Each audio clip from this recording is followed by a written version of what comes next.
શિયાળાની સિઝન આવતા જ આજે અમીધારા કુકિંગમાં બની રહ્યા છે અડદિયા। તો મિત્રો, બજારમાં જેવા મળે છે તેવા જ ટેસ્ટ સાથે અને શરીરને ખૂબ જ તાકાત આપે તેવા અડદિયા આજે આપણે ઘરે બનાવીશું। તો સૌથી સરળ રીત સાથે અડદિયા બનાવવાની રેસીપી શરૂ કરીએ। તો અહીંયા અડદિયા બનાવવા માટે સૌથી પહેલાં આપણે સામગ્રીનું પરફેક્ટ માપ જોઈ લેશું। તો અહીંયા મેં અડદની દાળ છે તેને લઈ અને દળાવેલી છે। તો આ રીતનો અડદની દાળનો અડદિયા માટે આપણે કરકરો લોટ તૈયાર કરવાનો છે। મોટા સિટીમાં ખૂબ જ સરળતાથી અડદિયાના લોટના પેકિંગ મળી જાય છે, પણ જો તમે કોઈ નાના સિટીમાં રહેતા હોય તો આ રીતે અડદની દાળ લઈ અને ઘંટી પર દળાવી શકો છો કે પછી ઘરે મિક્સરમાં દળી અને લોટ તૈયાર કરી શકો છો। મેં અહીંયા 250 ગ્રામ અડદની દાળનો કરકરો અડદિયા માટે લોટ લીધેલો છે। તેની સામે મેં અહીંયા 250 ગ્રામ ઘી લીધેલું છે। એ રીતે ઘીની જરૂર પડશે તે મુતાબિક આપણે ઉપયોગ કરીશું અને છેલ્લે હું તમને કહી દઈશ 250 ગ્રામ લોટની સામે આપણે કેટલા ઘીની જરૂર પડેલી છે। ત્યારબાદ અહીંયા મેં 200 ગ્રામ ખાંડ લીધેલી છે। મિત્રો, બીજા લોકોની કમ્પેરિઝનમાં અમારા ઘરમાં થોડું ઓછું ગળ્યું ખવાય છે, તો અહીંયા મેં 200 ગ્રામ ખાંડ લીધેલી છે। જો તમે વધારે ગળ્યું ખાતા હોય તો 250 ગ્રામ લોટની સામે 250 ગ્રામ જેટલી ખાંડ લેવી। અડદિયા છે તે ખાવામાં ચીકણા ના લાગે તે માટે આપણે તેમાં ધાબો દેતા હોય છે અને ત્યારબાદ અડદિયા બનાવતા હોય છે। જ્યારે આપણી પાસે સમય નથી કે તાત્કાલિક જ અડદિયા બનાવવા છે, આજે આપણે ધાબો દીધા વગર ઇન્સ્ટન્ટ જ અડદિયા કઈ રીતે બનાવવા તેની રેસીપી જોઈશું। ત્યારબાદ અડદિયામાં અહીંયા આપણે ગુંદનો ઉપયોગ કરીશું। તો મેં અહીંયા 3 મોટી ચમચી જેટલો ગુંદ લીધેલો છે અને અહીંયા કાજુ અને બદામની કતરન લીધેલી છે। અડદિયા બનાવવા માટે મેં આ રીતે એક મોટું પેન રાખેલું છે। તેમાં આપણે 250 ગ્રામ ઘીમાંથી અડધો વાટકો એટલે કે 150 ગ્રામ જેટલું ઘી છે તે પેનમાં એડ કરી દેશું। ઘી ગરમ થાય ત્યારબાદ સાઈડ પર રાખેલો 250 ગ્રામ અડદની દાળનો લોટ છે તે આપણે ઘીમાં એડ કરી દેશું। શરૂઆતમાં અહીંયા લોટ છે તે બધા જ ઘીને એબ્ઝોર્બ કરી લેશે। ત્યારબાદ જેમ જેમ લોટ શેકાતો જશે તેમ તેમ તે ઘીને ફરીથી છૂટું પાડવા લાગશે। અહીંયા આપણે ધીમા ગેસે સૌથી પહેલાં લોટને શેકવાનો છે। જો જરૂર લાગે તો ફરીથી તમે થોડા એવા ઘીને એડ કરી શકો છો। તો અહીંયા મેં 1.5 ચમચી જેટલું ઘીને એડ કર્યું છે અને ગેસની સાવ મીડિયમ લો ફ્લેમ પર આપણે અડદની દાળના લોટને શેકતા રહેશું। તો અહીંયા લોટ છે તે અંદાજે 3 મિનિટ બાદ આ રીતે શેકાઈ ગયો છે અને તમે જોઈ શકો છો કે જે ઘી આપણે એડ કરેલું હતું તે હવે છૂટું પડવા લાગ્યું છે। તો અહીંયા હજી પણ લોટ છે તે થોડો સફેદ દેખાય છે। જ્યાં સુધી લોટ છે તે ગોલ્ડન બ્રાઉન ના થઈ જાય ત્યાં સુધી આપણે તેને ધીમા ગેસ પર શેકતા રહેશું। તો પહેલાં કરતાં અહીંયા લોટનો કલર ચેન્જ થઈ ગયો છે અને લોટ છે તે શેકાય અને ગોલ્ડન બ્રાઉન થઈ ગયો છે। જો આપણે લોટમાં પહેલાં ધાબો નથી આપેલો તો અત્યારે કણી પાડવા માટે આપણે રૂમ ટેમ્પરેચર પરના દૂધનો 3 ચમચી જેટલો ઉપયોગ કરીશું અને અહીંયા 1 ચમચી જેટલું દૂધ છે તે શરૂઆતમાં હું છાંટી દઉં છું। જો મિત્રો અહીંયા તમારે દૂધનો ઉપયોગ ના કરવો હોય તો તમે આ જ રીતે પાણીને છાંટતા જઈ અને લોટમાં કણી પાડી અને લોટને તૈયાર કરી શકો છો।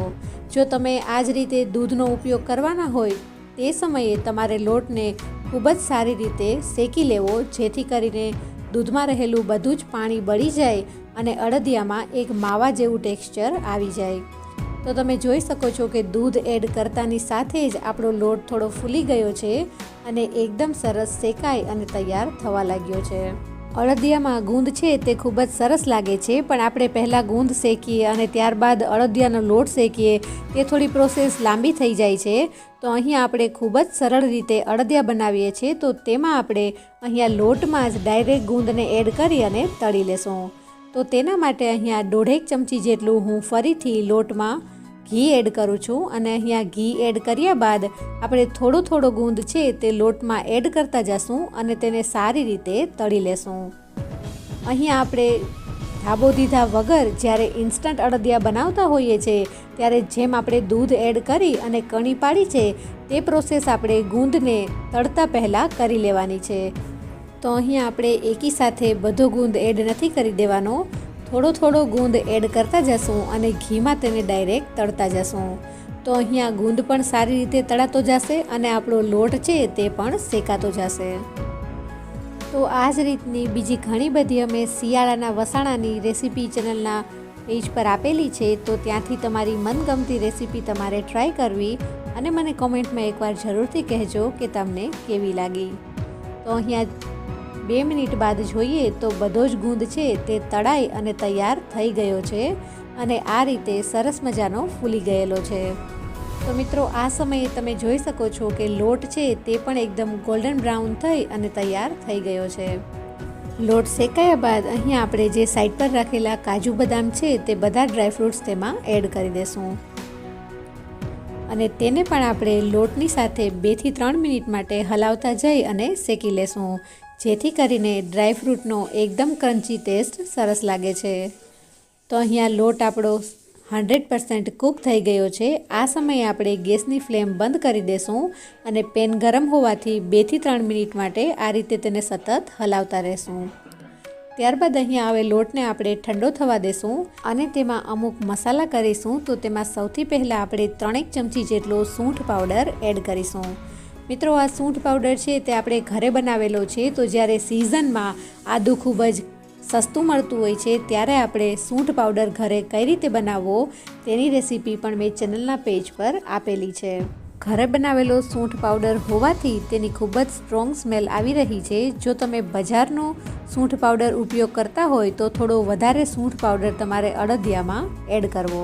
અહીંયા મેં ખાલી સૂંઠ પાવડર જ એડ કરેલો છે. બજારમાં અડદિયાનો રેડીમેડ મસાલો મળે છે કે પછી તમારે ગંઠોડા પાવડરનો ઉપયોગ કરવો હોય તો તમારે આ સમયે એડ કરી દેવા. હવે અહીંયા આપણે આ મિશ્રણને થોડું ઠંડુ થવા દેશું. ત્યારબાદ આપણે તેને અડદિયાનો શેપ આપીશું. જો મિત્રો તમારા ઘરમાં કાચી ખાંડના અડદિયા ના ખવાતા હોય ને જો તમે ચાસણીવાળા અડદિયા બનાવતા હોય તો તમે સૂંઠનો ઓછો ઉપયોગ કરો તો ચાલે, પણ જ્યારે આપણે કાચી ખાંડના અડદિયા બનાવતા હોઈએ છીએ તો કાચી ખાંડ ખાવામાં વસની ના લાગે તે માટે આપણે સૂંઠ પાવડરનો થોડોક વધારે ઉપયોગ કરવો રહેશે. તો અહીંયા આપણે 250 ગ્રામમાંથી આ રીતે 1.5 ચમચી જેટલું ઘી બચ્યું છે. બાકી બધું જ ઘીનો મેં ઉપયોગ કરી લીધેલો છે. ત્યારબાદ અહીંયા મિક્સર જારમાં 200 ગ્રામ જેટલી ખાંડ છે તેને આપણે દળી અને તેનો ફાઇન પાવડર તૈયાર કરી લેશું. તો અહીંયા ખાંડ દળી અને તૈયાર કરી લીધેલી છે. ત્યારબાદ જે મિશ્રણ ઠંડુ થઈ ગયું છે તેમાં આપણે ખાંડ મિક્સ કરવાની રહેશે. તો અહીંયા 200 ગ્રામ જેટલી ખાંડ છે તેને આપણે મિક્સ કરતા જઈ અને લોટમાં સારી રીતે ખાંડને ભેળવી લેશું. અહીંયા આપણે ઘીનું એકદમ પરફેક્ટ માપ ઉપયોગ કરેલો છે. જો તમારે ઘી થોડું વધારે થઈ જાય તો અડદિયા છે તેનો પરફેક્ટ શેપ આવતો નથી. તો જ્યાં સુધી બધું જ ઘી ઠંડુ થઈ અને જામી ન થાય ત્યાં સુધી આપણે અડદિયા વાળી નથી શકતા. એવા સમયે જો તમારે અડદિયાને ઢારવા હોય તો ઢાળી અને તેના પીસ પાડી શકો છો. તો અહીંયા આપણે અડદિયાને એ રીતના શેપ આપીશું. તો અહીંયા આ રીતે ઠંડો થઈ જાય અને બધી જ ખાંડ મિક્સ થઈ જાય ત્યારબાદ આપણે આ રીતે હાથની મદદથી તેને શેપ આપીશું, જેમાં 3 આંગળી અને 1 અંગૂઠા વચ્ચે આ રીતે આપણે તેને પ્રેસ કરી દઈશું. તો મિત્રો આ રીતે ધાબો દીધા વગર ઇન્સ્ટન્ટ આપણા અડદિયા તૈયાર થઈ ગયા છે. જો આ રીતની રેસીપી તમે ક્યારેય ટ્રાય ના કરી હોય તો એકવાર જરૂરથી ટ્રાય કરજો અને મને કોમેન્ટમાં કહેજો કે તમને કેવી લાગી રેસીપી. જો આજનો વિડીયો તમને પસંદ આવ્યો હોય તો અમારી ચેનલ અમીધારા કુકિંગને સબસ્ક્રાઈબ કરો અને બાજુમાં રહેલું નોટિફિકેશન બેલ આઇકન જરૂરથી પ્રેસ કરો, જેથી અમારા નવા વિડીયોની નોટિફિકેશન તમને મળતી રહે. તો આ રીતે હવે 2 થી 3 કલાક બાદ અડદિયા ઠંડા થઈ ગયા છે અને બધું જ ઘી જામી ગયું છે. ત્યારે હું એક અડદિયાને આ રીતે લઈ અને સ્ટોર કરી શકો છો. Thank you.